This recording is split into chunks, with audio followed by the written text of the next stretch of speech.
যাদের ভুল আছে, ভুল দেখাচ্ছে, এরকম অনেক রকম প্রবলেম দেখা দিচ্ছে শুনলাম। বেশ কয়েকজন ফোন করেছিলেন। তো দেখুন, শেষ পর্যন্ত দেখুন। সবে তো পোর্টালটা লিঙ্কটা চালু হলো, একটু ওয়েট করুন। অযথা প্যানিক করবেন না। আর প্রত্যেকটা জেলা অ্যাডমিনদের কাছে বারে বারে কল করবেন না, মেসেজ করুন। রিপ্লাই অবশ্যই দেরিতে হলেও পেয়ে যাবেন। লিঙ্ক দেখুন, অ্যাপ্লিকেশন ফর্মের লিঙ্কগুলো দেখে আপনারা ডাউনলোড করে নিন। কোনোরূপ প্রবলেম হলে জানান।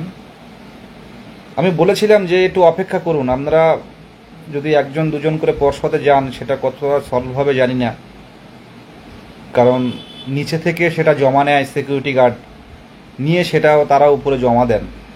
তো সেটার কার্যকারিতা অনেকেই পেয়েছে, অনেকে সময় লেগেছে শুনেছি, 3 মাস 4 মাস টাইম লেগে গেছে। তো সেই জায়গায় দাঁড়িয়ে পর্ষদে গেলে হবে না, পর্ষদ নির্দিষ্ট একটা টাইম দেবে। যেমন আজ যে একটা লিঙ্ক দিলেন, আবার দেখা যাচ্ছে রিক্রুটমেন্টের আগে একটা লিঙ্ক আমরা কিন্তু পাবো।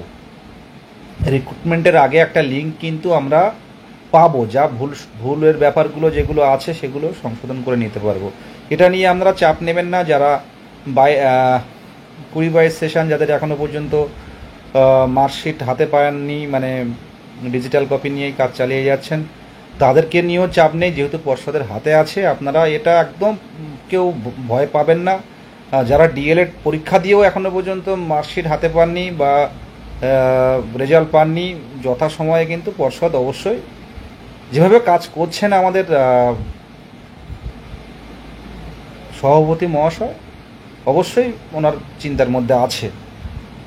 আর যারা অনেকে বাবার নাম ভুল আছে, এই বিষয়গুলো নিয়ে আলোচনা করব খুব দ্রুত। এগুলো জানাতে হবে, কারণ এক দুজন গিয়ে পর্ষদে গিয়ে সেই জায়গাটা সমাধান করতে পারছেন না। আগামী দিনে যাতে সমাধান হয়, সেই বিষয়টা রিক্রুটমেন্টের আগে যাতে দেয়া হয়, সেটা অবশ্যই সামনে নিয়ে আসার চেষ্টা করব। প্রিয়া সেন বলছে, দাদা তোমার মুখের হাসি, দাদা সবসময় হাসে, মুখের হাসির কোনো ব্যাপার না। দেখুন, একটা কথা বলি, আমরা সবসময় আমরা সফলতার পিছনে ছুটি, কিন্তু সেই সফলতায় পেতে গেলে একটা পরিশ্রম আছে। যে পঞ্চম শ্রেণী অনেক হাই স্কুলে আমাদের ইতিমধ্যে প্রত্যেকটা আপডেট গ্রুপে আমরা জানিয়ে দিয়েছি, একটা অ্যাপ্লিকেশন, একটা ফর্ম প্যাডে, ঐক্যমঞ্চের প্যাডে একটা লেখা দিয়েছি। সেই লেখায় পরিষ্কার লেখা আছে, হাই স্কুলে টু দ্য হেডমাস্টার, যেসব স্কুলে এখনও পর্যন্ত পঞ্চম শ্রেণী ভর্তি করছেন, সেই সব স্কুলে ওই অ্যাপ্লিকেশান দিয়েই আসুন যে আপনারা পঞ্চম শ্রেণীটা হাই স্কুলে ভর্তি করবেন না। এটা প্রত্যেকটা জেলায়, আপনার পাশের বাড়ির স্কুল যদি কেউ হাই স্কুলে পঞ্চম শ্রেণীর ভর্তি করার চিন্তাভাবনা থাকে, অবশ্যই আমাদের জানান। এবং অ্যাপ্লিকেশান আমাদের যে প্যাডে লেখা আছে, প্রত্যেকটা গ্রুপে দেওয়া হয়েছে, সেই অ্যাপ্লিকেশান প্রিন্ট আউট করে হেডমাস্টারের কাছে জমা দিন। কারণ মহামান্য আদালত, মহামান্য কলকাতা হাইকোর্টের নির্দেশ কেউই অমান্য করতে পারে না। সবার আগে কিন্তু আইন, সবার আগে আদালত। যেখানে পুরো অর্ডার চলে এসছে, প্রাথমিকে পঞ্চম শ্রেণী, মানে এলিমেন্টারি এডুকেশন ইজ ফর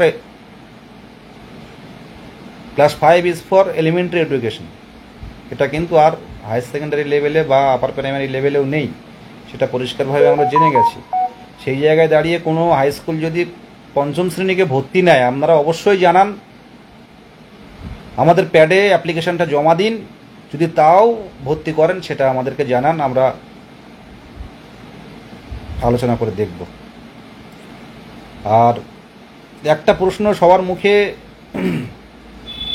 একটাই প্রশ্ন সারাদিন যা ফোন আসে, যে কত ভ্যাকান্সি আসবে আর কবে মানে নোটিফিকেশান আসবে। এই দুটো প্রশ্ন কিন্তু সম্পূর্ণভাবে ডাইরেক্ট উত্তর দেওয়া খুব চাপের। অনেকে বলছে ডিসেম্বরে আসবে। সেদিন বাঁকুড়ার খয়রাসোল্লা কি একটা নাম জায়গা, আমাদের মাননীয় শিক্ষামন্ত্রী ব্রাত্য বসু মহাশয় গেছিলেন। তো আমাদের মৃত্যুঞ্জয় বাঁকুড়া জেলার 2022 প্রাথমিক টেট উত্তীর্ণ ও কথা বলেছিলেন স্যারের সাথে, শিক্ষামন্ত্রী মহাশয়ের সাথে। সেখানে বলেছিলেন যে আসছে স্যার, নোটিফিকেশান ডিসেম্বরে আসছে শুনতে পাচ্ছি। স্যার একটা কথাই বললেন, আসছে। এইটুকু কথা শিক্ষামন্ত্রী মহাশয় বলেছিলেন। কিন্তু আমাদের ব্যক্তিগত ধারণায়, আমার ব্যক্তিগত ধারণা, ব্যক্তিগত অভিজ্ঞতায় কিন্তু ডিসেম্বরে কতটা সরকার নিতে পারবে এটা কিন্তু একটু চাপের আছে, দেখা যাক। কিন্তু আমাদের এখন প্রধান এবং মুখ্য টার্গেট হচ্ছে শূন্যপদ। একই কথা বারবার বলছি, শূন্যপদ ছাড়া কিন্তু নিয়োগ ওই 20,000 দিলে হবে না, 25,000 দিলে হবে না, শূন্যপদটা কিন্তু বাড়াতে হবে। তাহলেই একমাত্র যারা দীর্ঘদিন ধরে অপেক্ষা করে আছে, স্বপ্ন পূরণের অপেক্ষায় আছে, তাদের স্বপ্ন পূরণটা হবে। আমি এই মুহূর্তে এসেছি আমাদের এক ছোট ভাই বলতে পারো, ছোটো ভাই বন্ধু বলতে পারো, মুর্শিদাবাদ জেলায় বাড়ি। তো অনেক দিন থেকে বলে বিদেশদা দেখা করব, আমার পাশাপাশি থাকে কিন্তু কোনোদিন দেখা হয়নি। তো সেই ভাইয়ের কাছে এসেছি, আসবে, কেমিস্ট্রি অনার্স। তো আমাকে কোনোদিন সবসময় বাইরেই দেখে, কিন্তু সামনাসামনি কোনোদিন দেখা হয়নি। তো ভাই বলল আজকে, আমি নিজের থেকে কল করলাম, বললাম তুমি এসো না।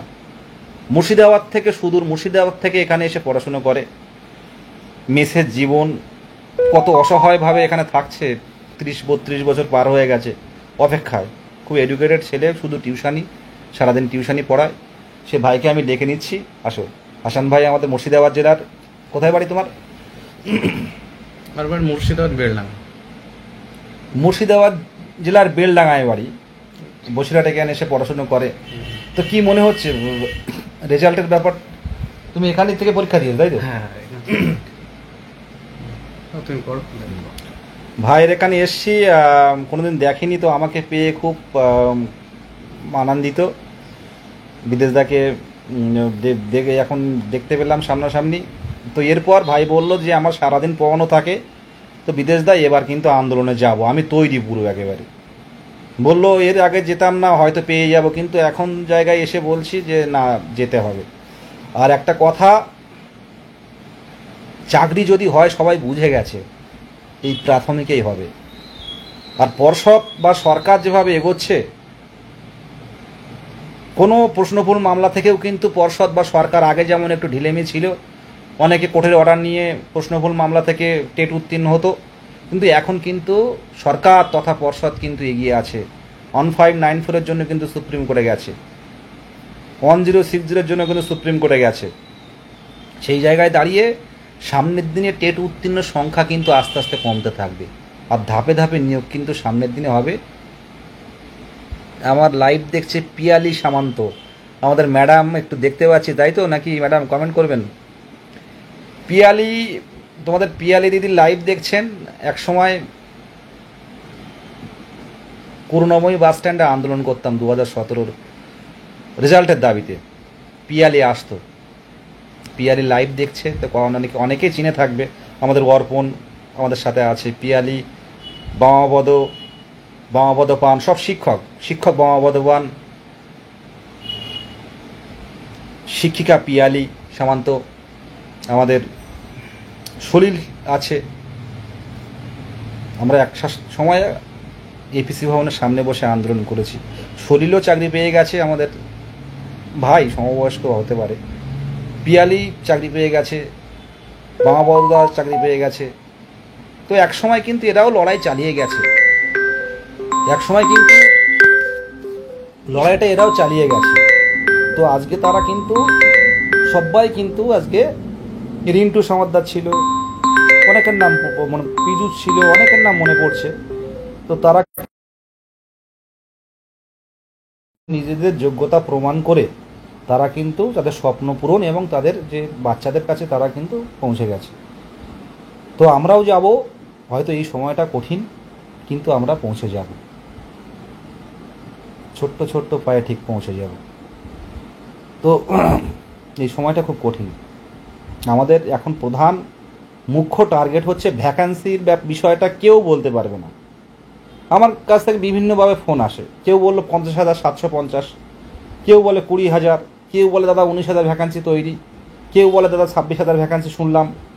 তো এমন কিন্তু অনেক ফোন কিন্তু আমার কাছে আসে, ইনফরমেশান আসে, কিন্তু আমি ব্যক্তিগতভাবে আমার মনে হয় ভ্যাকান্সি কত আসবে এখনও পর্যন্ত কেউ জানে না। আমি জানি না ইউটিউব চ্যানেল দাদারা, শিক্ষক মহাশয়রা কোথা থেকে পাচ্ছেন, আর নোটিফিকেশনের বিষয়টা বললাম, ডিসেম্বরে আসাটা কিন্তু চাপের। আমরা চাই আসুক, কিন্তু শূন্যপদ নিয়ে আসুক, বড় শূন্যপদ নিয়ে আসুক। আর যদি সরকার মনে করে কিছুদিন ওয়েট করে, 10-15 দিন বা 1 মাস ওয়েট করে পঞ্চম শ্রেণীটা ইনক্লুডের মাধ্যমে প্রত্যেকটা হাই স্কুলে যাতে স্কুল পঞ্চম শ্রেণী না ভর্তি নেয়, এবং মানে শূন্যপদটা বাড়ানোর ক্ষেত্রে সরকারের সদিচ্ছা যদি থাকে, তাহলে কিন্তু সময় লাগবে, সেটা আলোচনা সাপেক্ষ। এই জায়গায় দাঁড়িয়ে 2 বছরটা কিন্তু কম দিন নয়। 2 বছর উত্তীর্ণ হয়ে যদি পরীক্ষায় না পাশ করতাম, পরীক্ষার জন্য বসে আছি, এটা যদি হতো ব্যাপারটা আলাদা ছিল। কিন্তু যখন উত্তীর্ণ হয়েও যদি কেউ বসে থাকে, উত্তীর্ণ হয়েও যদি কেউ বসে থাকে, তার মতো কষ্টকর কিন্তু কিছু নেই। কারণ আমরা উত্তীর্ণ হয়েও কিন্তু বাড়ির আশেপাশে সবাই শুনতে পাই, এই প্যানেল ট্যাবেল তোদের কি হলো, ওটা দিল, আপারের চাকরি দিয়েছে, কিন্তু আমাদের বাড়িতে কিন্তু ওরা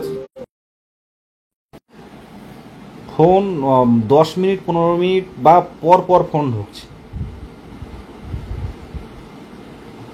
লাইভ করছি, এর মধ্যে 2বার ফোন চলে এসছে।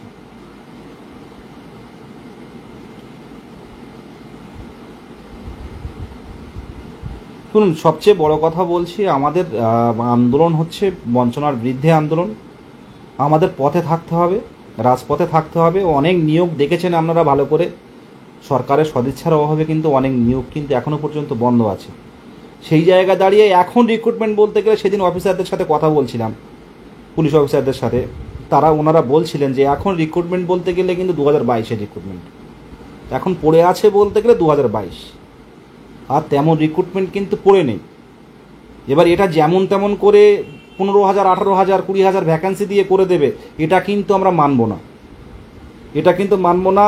সব দিক থেকে চেষ্টা করতে হবে। আর আন্দোলনের কর্মসূচি, আমরা বঞ্চনার বিরুদ্ধে রাজপথে নামবো। আমাদের সাথে আলোচনায় আসতে হবে পর্ষদকে, শিক্ষা দপ্তরকে। এটা আজকে ডেটটা আমরা আজকে বিভিন্ন দিকে প্রসেস শেষ করে ফেলেছি।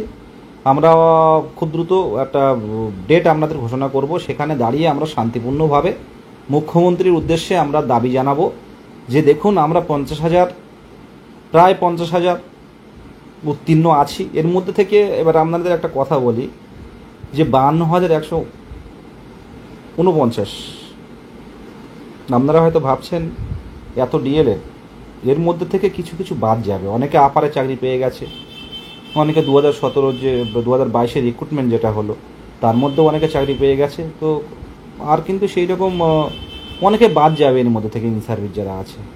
তো কিছু কমলে কমতে পারে, এখন দেখা যাক।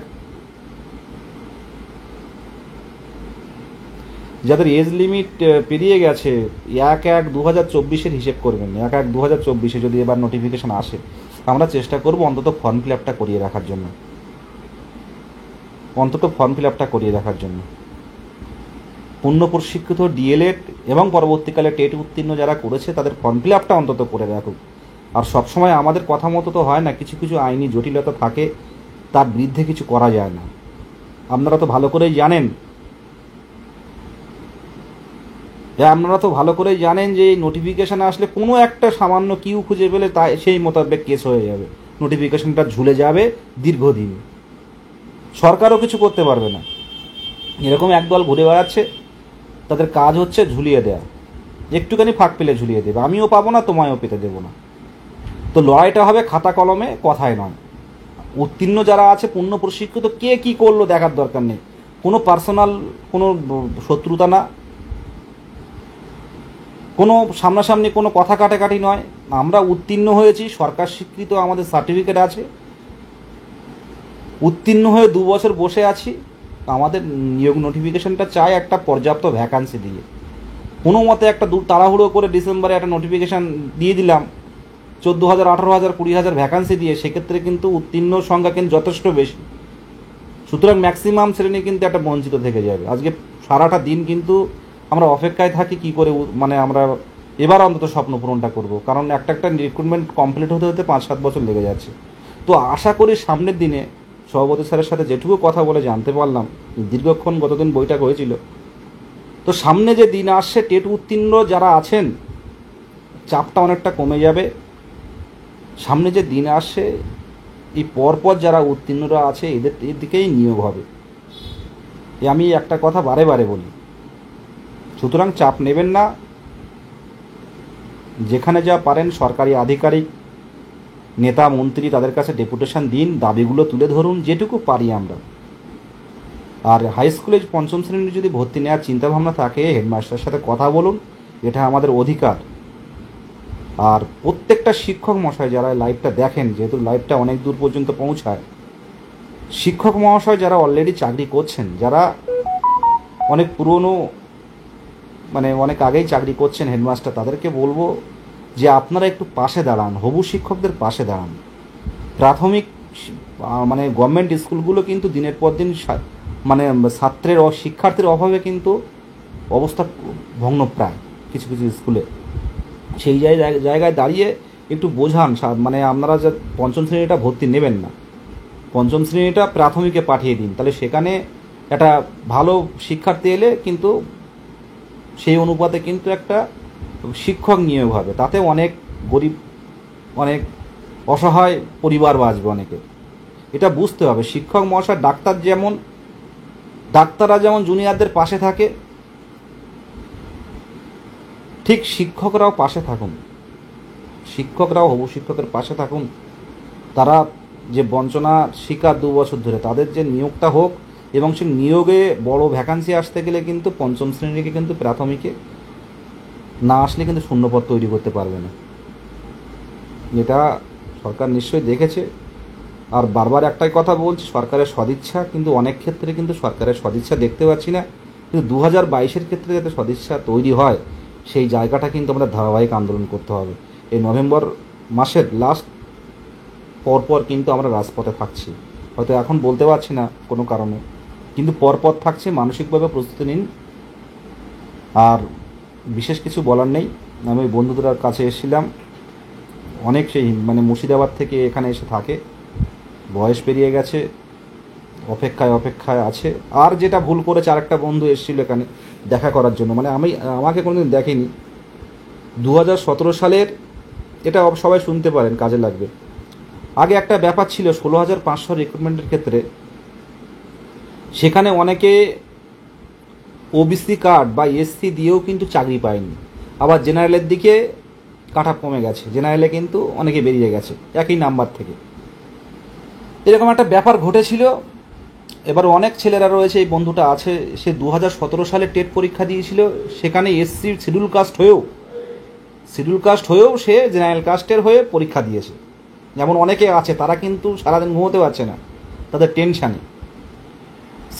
এসসি ক্যান্ডিডেট শিডিউল কাস্ট কিন্তু অ্যাপ্লিকেশন করার সময় 2017 সালে জেনারেল কাস্ট হিসেবে অ্যাপ্লিকেশন করেছে, কারণ তৎকালীন 16,500 যে নিয়োগটা হয়েছিল, বা তার আগে 16,500 না, সরি, 2016 সালে যে নিয়োগটা হয়েছিল, সেখানে কিন্তু ওবিসি অনেকের চাকরি হয়নি, কিন্তু ওবিসি এসসিদের চাকরি হয়নি, কিন্তু জেনারেলে কিন্তু চাকরি পেয়ে গেছে। সেই মোতাবেক 2017 সালের ফর্ম ফিল আপ করেছিল জেনারেল কাস্ট দিয়ে এসসি ক্যান্ডিডেট। অনেকে বুঝতো না যে প্রাথমিক টেট আর রিক্রুটমেন্ট বিষয়টা আলাদা। 87 পেয়েছিল, 87 হিসাবে এসসি ক্যান্ডিডেট তার পাস করার কথা, সে জেনারেল দিয়ে পরীক্ষা দিয়েছে। ভুল কোথায় বলে, ভুলটা কাকে বলে, তাই দুঃখ করছিল, দাদা আমি হয়তো চাকরি পেয়ে যেতাম এবারে, শিডিউল কাস্ট ছিলাম, 87 পেয়েছিলাম, কিন্তু বুদ্ধি করে 2016 সালের রিক্রুটমেন্টটা দেখার পর আমি জেনারেল কাস্টে পরীক্ষা দিয়েছিলাম। ভাবতে পারছেন, 2017 সালে শিডিউল কাস্ট হয়েও জেনারেল কাস্টে পরীক্ষা দিয়েছে, 87 পেয়েছিল। যদি শিডিউল কাস্ট দিয়ে পরীক্ষা দিত, এবারে চাকরিটা পেয়ে যেত, তাই দুঃখ করছিল। তাই একটু এলাম তার এখানে, এই প্রথম দেখা। দেখুন, বিএড সার্টিফিকেট নিয়ে আমি কোনো মন্তব্য করব না, যারা যোগ্য হবে তারা সার্টিফিকেট নিয়ে, বিএড এর টেট সার্টিফিকেট নিয়ে আমি কোনো মন্তব্য করব না সোশ্যাল মিডিয়াতে। যারা যোগ্য তারা ইন্টারভিউ বসবে, এইটুকু। আর কিছু যদি আপনাদের জানার থাকে বলবেন। হ্যাঁ, ইন্টারভিউয়ে ফর্ম ফিল আপের সময় ক্যাটাগরি কিছু কিছু চেঞ্জ করা যাবে, যদি এডিট অপশান থাকে অবশ্যই। আমরা যারা এই সময় মানে ফর্ম ফিল আপ করার সময় যেটা করেছেন, আর ইন্টারভিউয়ের সময় একটা ফুল পোর্টাল থাকবে, সেখানে আপনারা নিজের মতো করে যেটা ভুল হয়েছে সেটা কম মানে আপনারা এডিট করে নিজের নাম, যদি কারোর ভুল থাকে, ক্যাটাগরি ভুল থাকে, কেউ মনে করুন যখন এক্সাম দিয়েছিলেন তখন আপনাদের ওবিসি কার্ড হয়নি কিংবা এসসি কার্ড হয়নি, এখন এসসি কার্ড হয়েছে, ওবিসি কার্ড হয়েছে, এসটি কার্ড হয়েছে, আপনারা যখন ফর্ম ফিল আপ করবেন তখন আপনারা ওখানে দিয়ে অ্যাপ্লিকেশন করতে পারবেন, রিক্রুটমেন্ট প্রসেসে আপনারা অংশগ্রহণ করতে পারবেন। বর্তমানে যদি এসসি কার্ড হয় সেই এসসি কার্ড দিয়ে ফর্ম ফিল আপ করতে পারবেন। ওএমআরটার কথা বলি, ওএমআর লাগবে না আমার ব্যক্তিগতভাবে মনে হয়। ওএমআর কী করতে লাগবে, আপনার টেস্ট সার্টিফিকেট থাকলেই যথেষ্ট, ওএমআর নিয়ে চাপ নেবেন না। হ্যাঁ, অ্যাডমিট কার্ডে ইনভেস্টিগেটরের সাইন নেই, এটা খুব চাপের বিষয়। পর্ষদ কি ইনভেস্টিগেটরের সাইন কোনোভাবে করতে পারে বলুন? সব যদি চাপিয়ে দিই, পর্ষদ কি করে সেই স্কুলে কোথায় পড়েছে আপনার, সেই স্কুলে যান, দেখুন ভুলভ্রান্তি যদি হয়ে থাকে স্কুলের কাছে একটু বলুন, হেডমাস্টারের কাছে যে এই ভুলটা হয়েছে, আপনার তথ্যগুলো দেখান যে ওই স্কুলে আপনি পড়তেন, ওই স্কুলে আপনার এক্সামটা পড়েছিল, সেই তথ্যটা দেখান, তারা কিছু করতে পারে কিনা কোনোভাবে। এটা সোশ্যাল মিডিয়াতে বলা ঠিক না, তবুও বলছি। ওই রুমে কে কোন স্যার ছিলেন তার দিয়ে করে নিতে পারেন, পর্ষদ কি করে ওই সিগনেচার জোগাড় করবে? পর্ষদের কাছে হয়তো একটা কপি আছে, কিন্তু সেটা বের করাও কঠিন আছে।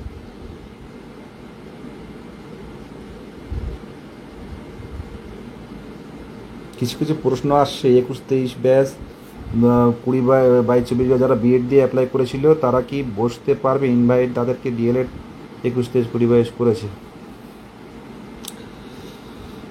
ডুয়েল ডিগ্রির ব্যাপারটা পুরোপুরি এখন আমি বলবো না, তবে পুরোপুরি বাদ গেছে, এর আগে এমন কোনো কোথাও দেখিনি। তো দেখা যাক কি হয়, পর্ষদ কি করে সব বিষয়ে।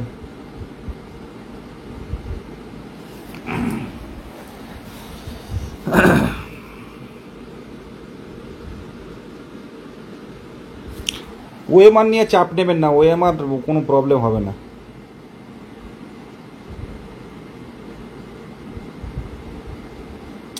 মোবাইল নাম্বার হারিয়ে গেছে, সুখেন মজুমদার মোবাইল নাম্বার হারিয়ে গেছে। মোবাইল নাম্বার তোলা যায় তো ওই নাম্বারে, আবার ওটা তুলে নেবে।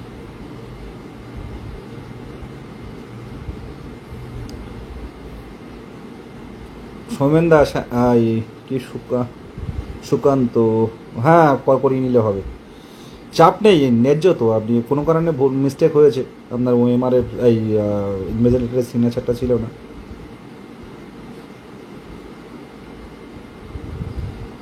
দেখুন, বিএড ছিল, পরে ডিএলএড করে নিয়েছে, বসতে পারবে কি পারবে না মহামান্য আদালত দেখবে, আমি কিছু বলবো না এই বিষয় নিয়ে। কোনো এইসব বিষয় নিয়ে আইনি বিষয়, আইনি যে প্রসেসে আছে একটা কি বলে, বিচারের অবস্থায় আছে, বিচারের মধ্যে আছে, এই বিষয়ে আমি কোনো মন্তব্য করব না। যা হবে কোর্ট দেখবে, কোর্ট থেকে যা বলবে সেটাই মাথা পেতে নিতে হবে। না, আন্দোলন এখন আন্দোলন হবে, আগে দেখি কি হয়।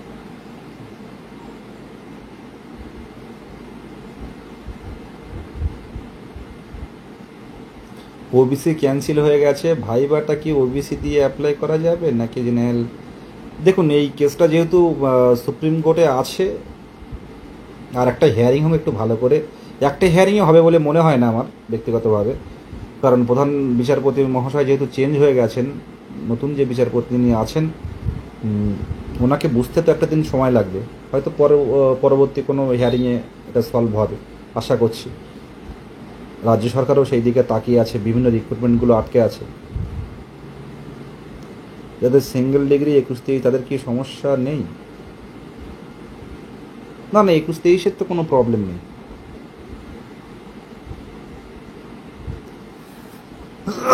যারা অলরেডি, আমি এর আগেও বলেছি, যারা অলরেডি এক্সাম দিয়েছেন কিন্তু সার্টিফিকেট পাননি, সেটা পর্ষদের হাতে আছে, পর্ষদ ইন্টারভিউ নেবে, নিশ্চয়ই কোনো পদ বের করে দেবেন।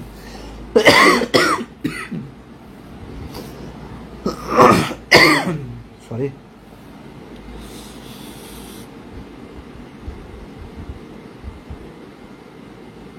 নভেম্বরে নোটিশ দেবে শুনলাম, কে বলছে কথাগুলো?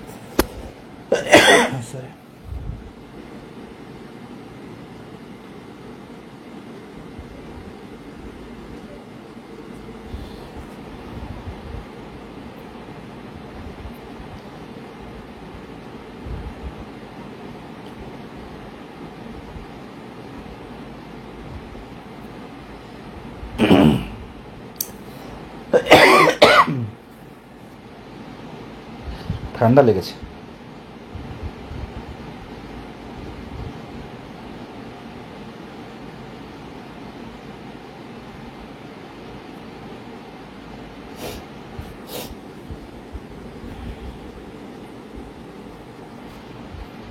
তেইশ স্টেটের ব্যাপারটা এটা নিয়েও মন্তব্য করবো না, আসলেও আসতে পারে। আমি আগের বারেও বলেছি, মাননীয় পর্ষদ সভাপতির কথা, ডেপুটি সেক্রেটারির কথা পরিষ্কারভাবে তুলে ধরেছি যে খুব কম সংখ্যক 23-এ কোয়ালিফাই করবে, খুব কম সংখ্যক, শুধু সামান্য সামান্য এরকমভাবে বলে খুব সামান্য কোয়ালিফাই করবে। এটুকুই কথা হয়ে আছে। এখন দেখা যাক সামনের দিনে। আমরা চাই বঞ্চিত যারা আছে দীর্ঘদিন ধরে তারা নিয়োগ পাক। কারোর বিরুদ্ধে যাব না, কারোর বিপক্ষে কোনো কথা বলবো না। না বলবো বিএডের বিরুদ্ধে, না বলবো 23 স্টেটের বিরুদ্ধে, না বলবো 1594-এর বিরুদ্ধে, না বলবো 1060-এর বিরুদ্ধে, না বলবো বিপিএডের বিরুদ্ধে, না বলবো এনআইএসের বিরুদ্ধে। যারা যোগ্য তারা পাক, যারা যোগ্য তারা ইন্টারভিউ আসুক, কোর্ট যেটা অর্ডার করবে তাতে আমরা খুশি, তাতেই খুশি। এখানে আমাদের ব্যক্তিগত কোনো সমস্যা নেই। যেরকম আমার রেখে দেব।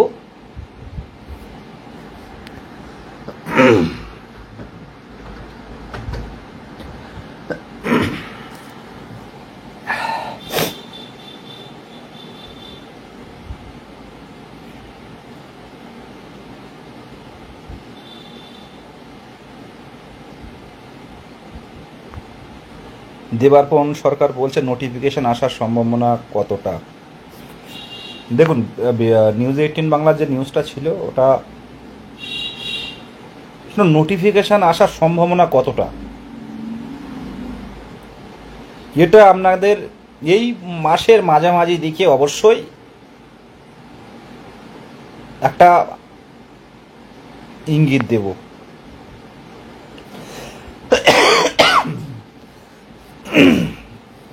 নোটিফিকেশন আসার সম্ভাবনা ডিসেম্বরে কতটা, আমার ব্যক্তিগতভাবে মনে হয়, আমরা চাই নোটিফিকেশান আসুক, আমার মনে হওয়া না হওয়া কোনো ব্যাপার নেই। সোশ্যাল মিডিয়াতে আমি কোনো মন্তব্য করব না। আমরা চাই নোটিফিকেশান আসুক দ্রুততার সাথে এবং 50,000 ভ্যাকান্সি দিয়ে।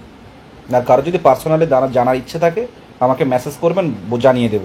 আমাদের যে লড়াই বঞ্চনার বিরুদ্ধে 2 বছরের লড়াই, এখান থেকে হয়তো আপনারা কমেন্ট করছেন, কিন্তু আমি মুখে বলছি, আমি যদি এখন বলি নোটিফিকেশান ডিসেম্বরে আসবে না, তাহলে আমাদের যে লড়াই সেই লড়াইটাকে ছোট করা হবে। এবং যারা নোটিফিকেশান দেবেন তারা জিনিসটাকে কিন্তু অন্যভাবে ভাববেন, না হলেও হবে এমন একটা ব্যাপার। 2022 প্রাথমিক টেট পাস ডিএলএড ঐক্যমঞ্চ সংঘবদ্ধভাবে 23 জেলা যেভাবে লড়াইটা করে এসছে এবং করছে, তাদেরকে কর্নিশ জানাই। সোশ্যাল মিডিয়াতে প্রচুর গ্রুপ আছে 22-এর, লড়াইটা কিন্তু ঐক্যমঞ্চ করে দেখায়। 23 জেলা সবাই মিলে ঐক্যবদ্ধ আছে বলেই কিন্তু সম্ভব। আগামী দিনে এই আন্দোলনেই আমাদের চেনাবে, আগামী দিনে এই আন্দোলনে আমাদের চেনাবে 2022 প্রাথমিক টেট পাস ডিএলএড ঐক্যমঞ্চ। আমাদের যখন পথে নেমেছিলাম আমাদের কেউ জানতো না, কেউ চিনতো না। লড়াইটা কিন্তু করে গেছে একভাবে, প্রত্যেকটা আইনি দিকগুলো পুঙ্খানুপুঙ্খভাবে 23 জেলা মিলে আলোচনা করে, টেলিগ্রাম গ্রুপ, অ্যাডমিন প্যানেল 23 ডিস্ট্রিক্টের আলোচনা করে একের পর এক কিন্তু পথ বের করেছি আমরা। জানি না শেষ পর্যন্ত কি করতে পারবো, চেষ্টা করে যাচ্ছি। ভ্যাকান্সি কত আসবে সেটাও সরকারের সদিচ্ছা, বারবার বলছি, এখানে আমাদের কিছু করার নেই। আমরা দাবিগুলো জানাচ্ছি বিভিন্ন ক্ষেত্রে, নেতা মন্ত্রী থেকে শুরু করে আধিকারিক থেকে কমিশনার, ওয়েস্ট বেঙ্গল সরকার গভর্নমেন্ট, একদম পুরো গভর্নমেন্ট, সেখানেও জানাচ্ছি। আর কোথায় জানাবো? শিক্ষামন্ত্রীর হাতে হাতে আমরা আমাদের প্যাডে লিখে দিচ্ছি, শিক্ষামন্ত্রীর হাতে নিয়ে সেটা পড়ে দেখলেন। আর কি করতে পারি? এরপরও সরকারের সদিচ্ছা। বারবার একটাই কথা বলছি, লড়াইটা কিন্তু ঐক্যমঞ্চ করছে প্রথম থেকেই। সেদিন মানে মৃত্যুঞ্জয় আমাদের বাঁকুড়া জেলা হাতে হাতে শিক্ষামন্ত্রীর কাছে আমাদের দাবিগুলো তুলে ধরলেন, হাতে দিলেন, উনি পড়লেনও। এত ব্যস্ত মানুষ তার মধ্যে কিন্তু পড়লেন। জিজ্ঞাসা করলেন, স্যার নোটিফিকেশান কি ডিসেম্বরে আসবে শুনছি, এটা কি সত্যি? তাহলে বিভিন্ন চ্যানেলে দেখছি উনি বলছে আসছে আসছে, আদৌ কবে আসছে জানি না। তবে শূন্য পদের লড়াইটা কিন্তু আমরা করে যাচ্ছি, সামনের দিকে শূন্য পদের লড়াইটাই কিন্তু চলবে। নোটিফিকেশান আমরা পাবো, আপনারা নোটিফিকেশান নিয়ে যারা নতুনরা আছেন অনেকে ভাবছেন যে নোটিফিকেশান তো আসুক, তারপর দেখা যাক। নোটিফিকেশান কিন্তু আমরা পাবো, মানে পাওয়ার জায়গায় চলে এসেছি এবং পাওয়ার মতো জায়গায় আমরা আছি এখন। আর কতদিন, কিন্তু ভ্যাকান্সিটা কিন্তু দরকার, কারণ আমরা জানি নিয়োগের বিষয়টা একবার হলে কত রকম আইনি সমস্যা তৈরি হবে। দেখবেন একবার নোটিফিকেশান আসুক, দেখতে পাবেন। আমরা ইউটিউবটা যারা দেখছেন, ইউটিউব দেখে দেখে দেখবেন মাথা খারাপ হয়ে যাবে, এরকম একটা ব্যাপার।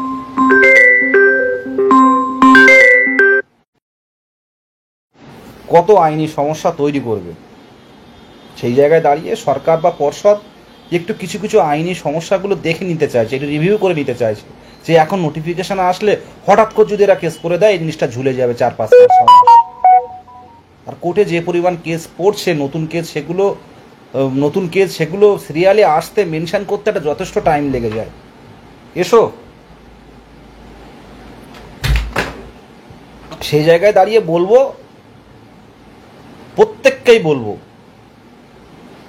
যে আলোচনায় আসুন, আইনি সমস্যার মধ্যে না জড়িয়ে, আইনি জটিলতায় যত জড়ানো যাবে, আইনি জটিলতায় যত জুড়ে যাবে আইনি জটিলতায়, তত কিন্তু নোটিফিকেশান একদম মুখ থুবড়ে পড়ে যাবে। প্রত্যেককেই বলবো, আমাদের বিএড ভাই 2023 টেট আলোচনায় আসুন। যারা যোগ্য অবশ্যই পাবে, কিন্তু আইনি প্যাচে যখন আটকে যাবে কোনো কিছু, তখন কিন্তু সেটা সারানো খুব চাপের হয়ে যাবে। আমাদের কেউ শত্রু না, আমরা সবাই একটা মধ্যবিত্ত নিম্নবিত্ত ঘরের ছেলে। আমরা দীর্ঘদিন ধরে বসে আছি। 2017 প্রাথমিক টেট নোটিফিকেশান, তার দীর্ঘ 5 বছর রাজ্যে কোনো প্রাথমিক টেট হয়নি। তারপরে 2023 বলতে গেলে 2022 ডিসেম্বর মাসে গিয়ে টেট হলো, সেই টেট উত্তীর্ণ আমরা।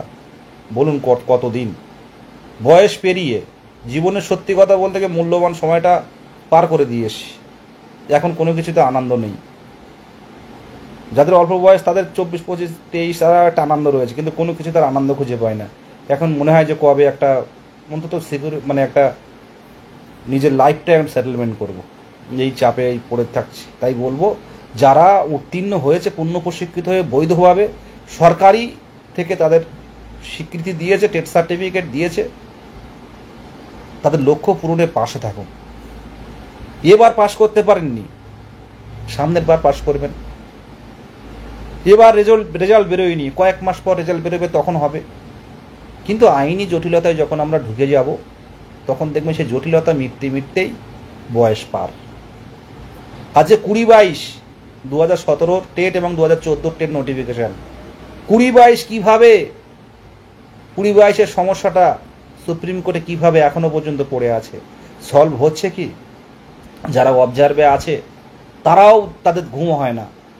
20-22 যেসব দাদারা ভাইরা আছে, তাদেরা বুঝতে পারছে না আমরা ভ্যালিড কি ইনভ্যালিড, এটাই জানতে এত মাস লেগে গেছে। আজকে ভাবুন তো তাদের অবস্থাটা কি। তাই যত আইনি জটিলতা তৈরি করবেন, তত সবাই পিছিয়ে যাব আমরা, একটা প্রজন্ম পিছিয়ে যাবে। তখন সরকারেরও কিছু করার থাকবে না। আইনি জটিলতা ফেসে গেলে সরকারের কিছু করা থাকবে না। একবার হিয়ারিং হবে, 1 মাস পরে, 20 দিন পরে এরকম কিন্তু হিয়ারিং হবে, তখন কিন্তু আর কিছু বলার থাকবে না। সবাই বসে থাকতে হবে আর অপেক্ষা করতে হবে, ওই দিন ডেট আছে আমাদের হিয়ারিংটা হবে। তাই বলবো, স্বচ্ছ টেট এই পর্যন্ত তাদের কোনো কালই নেই। সেই টেট 2022 রিক্রুটমেন্টটা হতে দিন। যোগ্য যারা উত্তীর্ণ বাড়িতে আছে, বসে আছে, তাদের স্বপ্নটা পূরণ হোক, পরপর সব হবে। এটাই।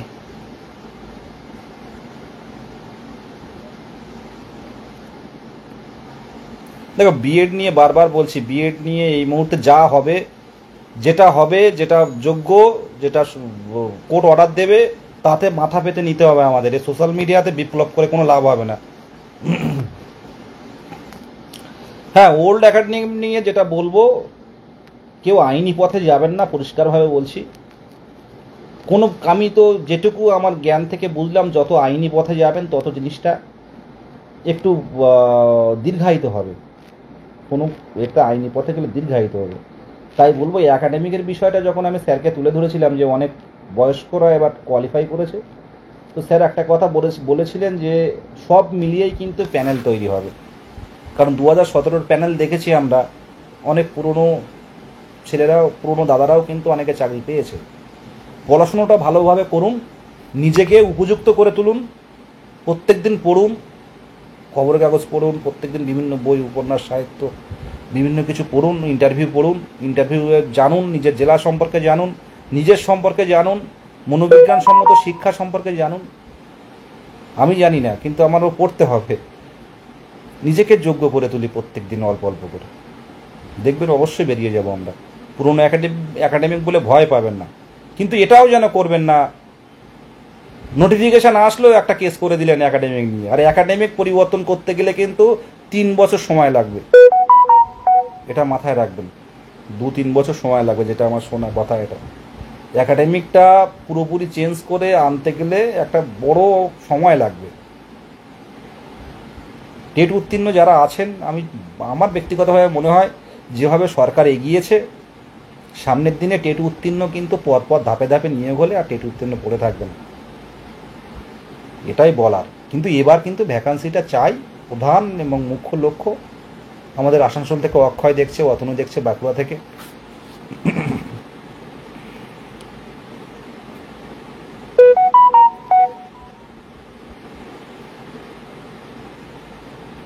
হ্যাঁ, নোটিশটা আসতে যাতে দেরি না হয়, অন্তত ফর্ম ফিল আপটা করে রাখুক।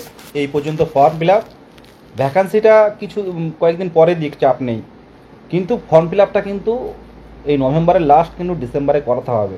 আগামী দিনে এই তথ্যটা আমি বললাম, এই মাসের 15 না, হ্যাঁ 15 তারিখ বলতে পারে, 15 তারিখের মধ্যে কি পরিস্থিতি তৈরি হচ্ছে, 15-16 তারিখের মধ্যে কি হবে, কিছুটা যদি কোনো কিছু পাই, মানে কোনো কিছু যদি কোনো তথ্য পাই অবশ্যই দেব। কারণ আপনারা জানেন পিডিএফ কতজন টেট কোয়ালিফাইড, কতজন বিএড ছিল, কতজন এনআই ছিল, সেগুলো তথ্য পাওয়ার সাথে সাথে কিন্তু আমরা পর্ষদের প্যাডে যেটা পাঠানো হয়েছে, পর্ষদ যেটা পাঠিয়েছে, সেটা কিন্তু আপনাদের কাছে আমরা তুলে দিয়েছি, আমাদের তথ্য রয়েছে। আর সামনের দিনে এসসি এসটি ওবিসি কত আছে সেটাও তুলে দেব। আমরা কিন্তু প্রত্যেকে আমরা সহযোদ্ধা, এখানে কে কি এটা কোনো ব্যাপার নয়, প্রত্যেকেই আমাদের সহযোদ্ধা, প্রত্যেকেই আমাদের বন্ধু। আমরা যেটুকু সামনে মানে তথ্যটা, এর আগে আমরা ওএমআরটা মানে কতজন টেট কোয়ালিফাই এই বিষয়টা জানতেন না, আমরাও দিয়েছি এর আগে, আমরা মোটামুটি আমরা দিয়েছি, কিন্তু পর্ষদের প্যাডে আমরা সেদিন দিলাম, দেখুন প্রত্যেকেই দেখতে পাবেন। তো আগামী দিনে ভরসা রাখুন, চেষ্টা চালিয়ে যাচ্ছি আমরা 23 জেলা মিলে, 23 জেলার অ্যাডমিন প্যানেল প্রত্যেকে আছে, কোচবিহার থেকে কাকদ্বীপ যারা থাকে প্রত্যেকে আমাদের গ্রুপে যুক্ত আছে। আগামী দিনে আমরা চাইব অন্তত পূর্ণ প্রশিক্ষিত ডিএলএড, কে আসবে না পরে আসছি, পূর্ণ প্রশিক্ষিত ডিএলএড টেট উত্তীর্ণরা সবাই যাতে শেষ হাসি হাসতে পারে, সেই চেষ্টা চালিয়ে যাব। জানি না এর শেষ কথা, তবে আবারও বলছি, মিছিলের সামনে আমি থাকবো, আমার উপর দিয়ে যা হোক, কিন্তু শূন্যপদ কিন্তু চাই, এখান থেকে নড়ছি না, শত ভয় দেখালেও নড়ছি না, কারণ এখন ভয় কাজ করে না।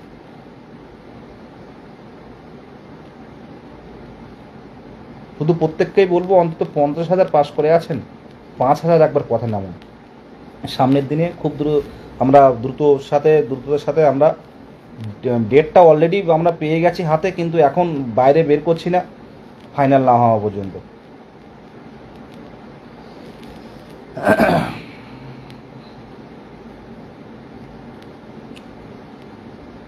দেখুন, বিএড থেকে ঢুকবে, অনেকে বলছে হিসেব দিচ্ছে এত বিএড ঢুকবে, আমি বলছি অপেক্ষা করুন, সব দেখতে পাবেন।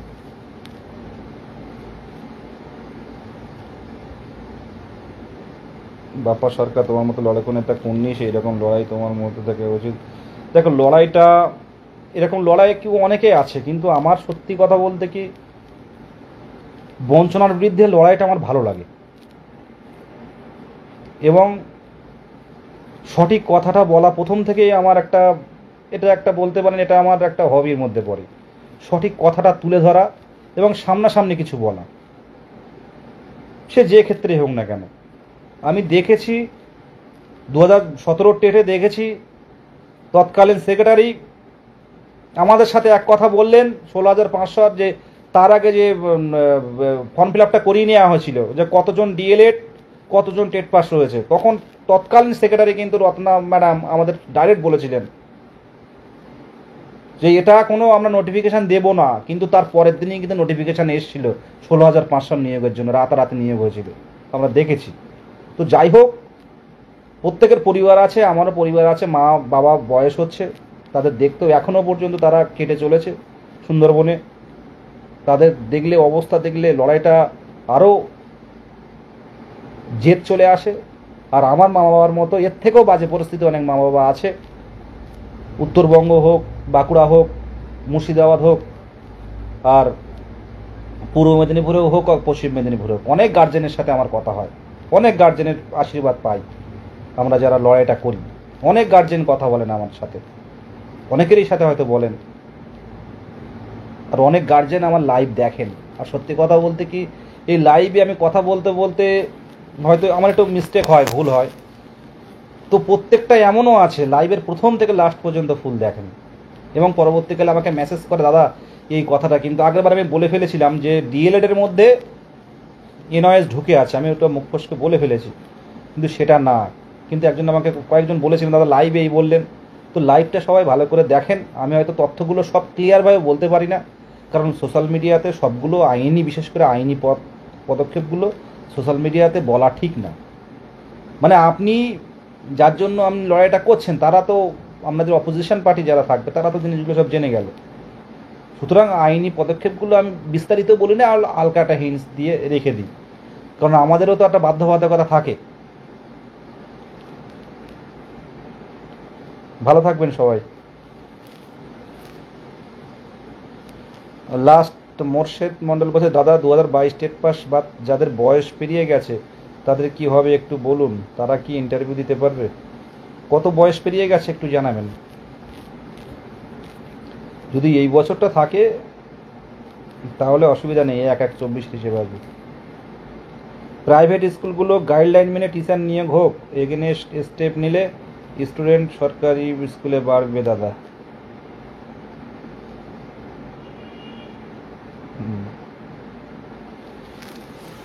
এসো,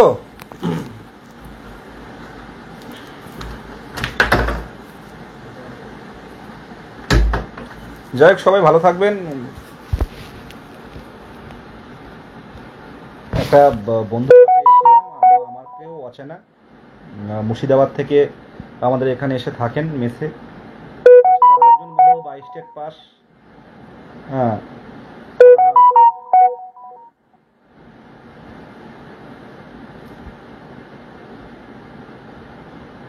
একজন আমাদের নন্দিতা কল মানে মেসেজ করছে যে এই দাদার বিয়ে, তোমার বিয়ে কবে হবে ভগবান জানে।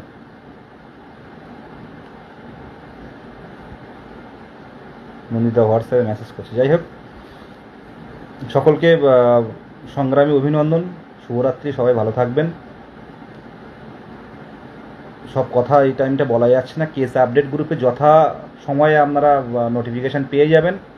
লড়াইটা হোক স্বপ্নের জন্য, লড়াইটা হোক পরিবারের জন্য, লড়াইটা হোক বঞ্চনার বিরুদ্ধে, এটুকুই বলা। মাঝে মাঝে আসি আপনাদের সাথে একটু গল্প করি, তো সামনে হয়তো এইটুকু টাইম ভালো থাকি, কি বলতে হবে গুছিয়েও বলি, মানে তৈরি হয়েও আসি না। তো আমরা বা আমরা যেদিন বলবো যে দাদা এখানে পেয়েছি, আমি বলবো ওখানে পেয়েছি, সেদিনই আমাদের এই লাইফটা হয়তো শেষ হবে। খুব খারাপ সময়ের মধ্যে কাটছে। যাই হোক সবাই ভালো থাকবেন। প্রত্যেকের কমেন্ট পড়া সম্ভব হলো না, নেক্সট কোনো একদিন বসবো প্রত্যেকটা তথ্য নিয়ে, সবগুলো তো বলা সম্ভব না। আমার এই কথাগুলো লাইভগুলো প্রত্যেকটা অনেকটা ইউটিউব চ্যানেল দেখায়, তো তথ্যগুলো জেনে বুঝেই বলা ভালো। এবং সব তথ্য মানে সোশ্যাল মিডিয়ায় লাইভে না বলাই ভালো। আপনারা পার্সোনালি মেসেজ করবেন, অবশ্যই যেটুকু জানা বলার সেটুকু বলবো। ভালো থাকবেন সবাই, ধন্যবাদ। শুভরাত্রি। প্রত্যেক বাই স্টেট পরিবারকে শুভরাত্রি জানাই।